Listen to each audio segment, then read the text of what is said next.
Second law of thermodynamics. Second law of thermodynamics क्यों आया? सबसे पहले हमें फर्स्ट लॉ के बारे में पता चला कि फर्स्ट लॉ ने क्या बताया था। उसने बताया था कि किसी सिस्टम को अगर आप हीट सप्लाई करोगे तो वो कुछ ना कुछ आपको वर्क डन करके देगा। ये हमें फर्स्ट लॉ ने बताया था। लेकिन फर्स्ट लॉ की कुछ लिमिटेशन थी।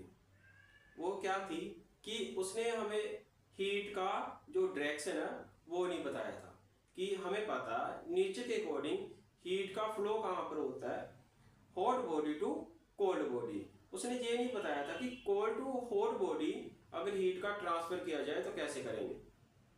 ये इसका एक लिमिटेशन था। सेकंड लिमिटेशन ये था कि उसने ये तो बता दिया कि हीट अगर आप सप्लाई करोगे सिस्टम को तो वो आपको वर्क डन करके देगा, लेकिन वो टोटल हीट जो आप सप्लाई कर रहे हो वो कैसे टोटल वर्क डन में कन्वर्ट होगा, ये भी उसका एक लिमिटेशन था। इसके बारे में भी उसने नहीं बताया था। तो ये सब जो लिमिटेशन थी वो सॉल्व आउट की सेकेंड लॉ में। तो सेकेंड लॉ में दो स्टेटमेंट आती है। फर्स्ट स्टेटमेंट आती है केल्विन स्टेटमेंट और सेकेंड आती है क्लॉजियस का स्टेटमेंट। ये दो साइंटिस्ट ने अलग अलग स्टेटमेंट दी थी। तो फर्स्ट हम बात करते हैं पहले केल्विन स्टेटमेंट। जो केल्विन स्टेटमेंट क्या कहता है, बेसिकली ये किसके बारे में बताती है, हमें हीट इंजन के बारे में बताती है। कहने का मतलब इसका जो स्टेटमेंट है वो हीट इंजन पर बेस्ड है। इसके अकॉर्डिंग अगर आप किसी सिस्टम को हीट देते हो वो सिस्टम टोटल हीट को कभी भी वर्क डन में कन्वर्ट नहीं कर सकता। कहने का मतलब हम ऐसा कोई इंजन बना ही नहीं पाएंगे जो कि जितना आप उसको हीट सप्लाई करोगे उतना ही वो आपको वर्क डन करके देगा। कहने का मतलब क्या है, जब भी हीट का ट्रांसफर होगा तो वहां पर कुछ ना कुछ लॉस जरूर होगा। ये आप किसने बताया था, केल्विन की स्टेटमेंट में, कि हम ऐसा इंजन नहीं बना सकते। It is impossible to construct a engine whose convert all heat supply into work done without any loss। ऐसा पॉसिबिलिटी नहीं है। अब इसके हीट इंजन के अकॉर्डिंग हम बात करें, इसका अगर डायग्राम देखें, मान लेते हैं ये क्या है आपका source of heat. Source of heat क्या होता है, जहां से हीट का सप्लाई होगा। और सोर्स ऑफ हीट को हम क्या लिख सकते हैं, कोल्ड बॉडी भी लिख सकते हैं, सॉरी हॉट बॉडी। इसको हम हॉट बॉडी भी कह सकते हैं। और हॉट बॉडी का टेम्परेचर ज्यादा होगा, इसको हम T1 से लिख देते हैं। और जहां पर आपका क्या है, जहां से सोर्स से आपने हीट का सप्लाई किया Q1, किसको, हीट इंजन को। और जैसे हीट सप्लाई किया किसको, हीट इंजन ने, तो हीट इंजन ने क्या दिया आपको, कुछ ना कुछ वर्क डन करके दिया। कहने का मतलब कुछ अमाउंट ऑफ हीट ये रिजेक्ट भी करेगा। अब इसने रिजेक्ट किसको किया, इसने रिजेक्ट किया सिंक को। सिंक क्या होता है, कह सकते हैं कोल्ड बॉडी होता है, जिसका टेम्परेचर मान लेते हैं हम T2। ये इसने सप्लाई दी, इसको मान लेते हैं Q2। आप QS भी लिख सकते हो, जहां पर QS/QR।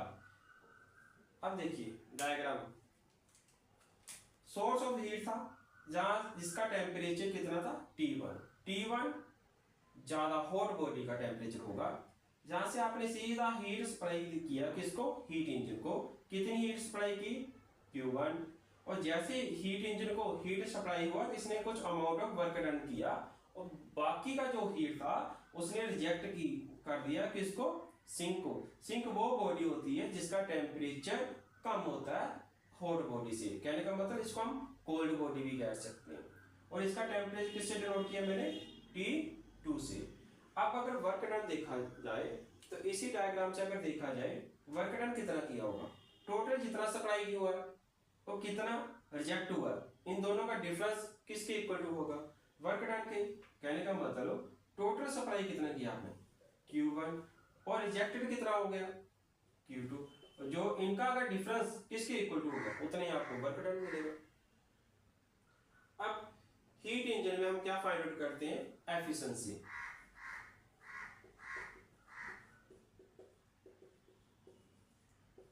एफिशिएंसी क्या होती है कितना आपको आउटपुट मिल रहा है, कितना आप इनपुट दे रहे हो, कितना आप इनपुट देने पर कितना आपको आउटपुट मिलेगा। अब सुनिए आउटपुट क्या मिल रहा है आपको वर्क डन। तो हम कह सकते हैं वर्क डन क्या आपका आउटपुट है और इनपुट क्या आपका heat supply.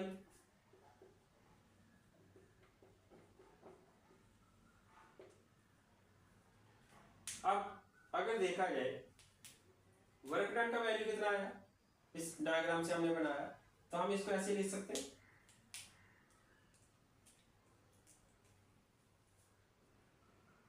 Q1 Q2 heat supply कितनी की है Q1, तो जहां पर हमने क्या लिख दिया Q1। तो कहने का मतलब efficiency Q1 Q2 bye Q1। तो क्या हम इसको ऐसे लिख सकते हैं Q1 Q1 Q2 Q1। तो ये किसकी इक्वल टू आ जाएगा 1 Q2 ये एफिशिएंसी आया। अब कॉर्नर थ्योरम के अकॉर्डिंग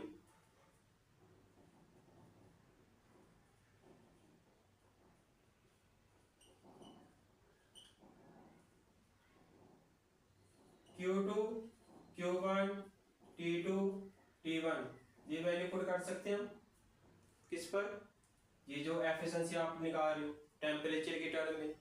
तो हम कह सकते हैं कि जो एफिशिएंसी जो आपने निकाल ली है किसकी हीट इंजन की, वो किसके इक्वल टू होगा 1 T2 बाय T1। ये आपका क्या आया एफिशिएंसी।